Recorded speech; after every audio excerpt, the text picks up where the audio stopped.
আমার ব্যানারটা গত 1.5 বছর আগে দেবিদ্বার নিউ মার্কেটে বিরোধী পক্ষ এটাকে কোপায়ে কোপায়ে কাটছিল। আমি আল্লাহর কাছে বিচার দিছিলাম, কিচ্ছু বলি নাই। আল্লাহ বিচার করছে, 1 বছরের মাথায় এমন ব্যবস্থা করছে, গত বছর যারা আমার ব্যানারটা কোপাইছে এই বছর তারা একটা ব্যানার লাগানোরও সাহস পায় নাই।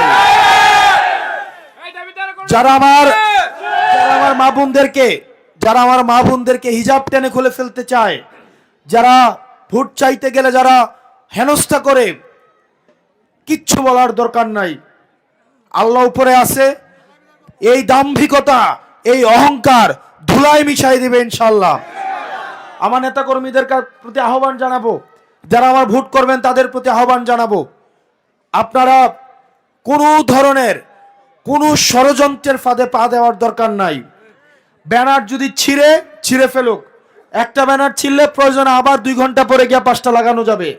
কোনো দরকার নাই, কারোর সাথে কোনো ধরনের সহিংসতা করার দরকার নাই। কেউ যদি আইসা আপনাকে মারে, মাথা নত করে ক্ষমা চেয়ে চলে আসেন।